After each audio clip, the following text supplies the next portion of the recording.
Welcome to BookFlash, classic stories lightning fast. What does it mean to stand up for what's right even when everyone is against you? Today's pick, To Kill a Mockingbird by Harper Lee, a powerful story of childhood, conscience, and courage in the American South. Published in 1960, To Kill a Mockingbird is the only novel Harper Lee published during her lifetime, and it became an instant classic. Set in the fictional town of Maycomb, Alabama, during the Great Depression, the novel follows young Scout Finch as she comes of age while her father, Atticus, defends a black man accused of a crime he didn't commit. Through Scout's innocent eyes, we see the ugliness of racism and the quiet strength of moral courage. The book won the Pulitzer Prize in 1961 and remains required reading around the world for its powerful message and enduring relevance. Scout Finch lives with her older brother Jem and their widowed father, Atticus, in Maycomb, Alabama. Life is slow and filled with childhood games, especially with their friend Dill. The kids are obsessed with Boo Radley, a mysterious neighbor who hasn't been seen in years. They imagine wild stories about him, treating him like a myth rather than a real person. Atticus Finch, a respected lawyer and man of principle, is assigned to defend Tom Robinson, a black man falsely accused of raping Mayella Ewell, a poor white woman. This decision angers many in the town, and Scout and Jem face insults at school and even within their extended family. Atticus teaches them to respond with reason, not hatred. The trial becomes the central event in the story. Atticus's defense proves that Tom couldn't have committed the crime. Mayella's bruises were on the side of her face that only her left-handed father, Bob Ewell, could have struck, and Tom's left arm is disabled.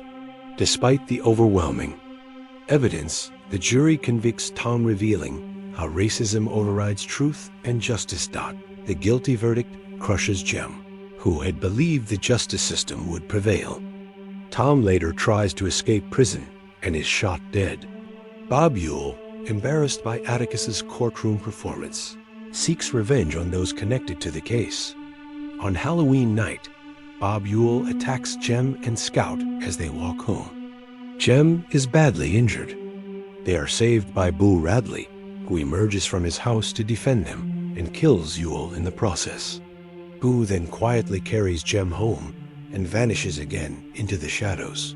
Scout finally sees Boo Radley not as a monster, but as a gentle, silent guardian. Standing on his porch, she understands Atticus's lesson. You never really understand a person until you consider things from his point of view. The trial of Tom Robinson highlights systemic racism and how deeply it poisons justice. Atticus stands up for what's right, even when the odds in public opinion are against him. Scout and Jem's journey from naive curiosity to moral understanding reflects a classic coming-of-age story. The core lesson, understanding others by walking in their shoes. Beyond race, the novel explores class divisions, family reputation, and gender roles in Southern society. Scout Finch, the narrator and protagonist, curious, outspoken, and learning to navigate a complex world. Atticus Finch, Scout's father, a lawyer who embodies fairness, wisdom, and moral strength. Jem Finch, Scout's older brother, more affected by the trial and its outcome. Robinson, the innocent black man wrongly accused, a symbol of injustice. Boo Radley, the mysterious neighbor who turns out to be kind and heroic. Bob Ewell, Mayella's abusive father and a symbol of hatred and ignorance. Mayella Ewell, a tragic figure who falsely accuses. Tom out of fear and social pressure. Calpurnia, the Finch, family's housekeeper and moral bridge between communities. Dill Harris, a friend of Scout and Jem, inspired by Truman Capote. The Mockingbird represents innocence, It's a sin to kill a mockingbird refers to harming those who do no wrong, like Tom and Boo. The Radley House embodies fear of the unknown and the danger of judging others.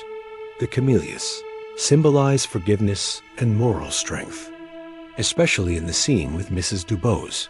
The courthouse, a place that should represent justice, but instead shows the limits of law in a biased society. Gifts in the tree, Boo Radley's silent friendship and desire for connection. You never really understand a person until you consider things from his point of view. The one thing that doesn't abide by majority rule is a person's conscience. People generally see what they look for and hear what they listen for. Mockingbirds don't do one thing but make music for us to enjoy. That's why it's a sin to kill a mockingbird. Structure your response around moral and social themes. Explore justice, prejudice, and empathy in your thesis. Analyze Scout's voice. The use of a child narrator adds both innocence and irony perfect for essays. Compare characters. Atticus versus Bob Ewell or Boo Radley versus society's perception. Use symbolism. Link the mockingbird metaphor directly to both Tom and Boo. Context counts.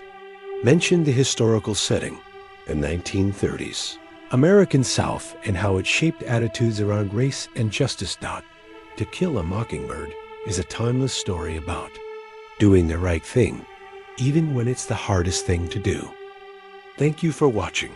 Please like and subscribe to BookFlash, where classic books come to life in a flash.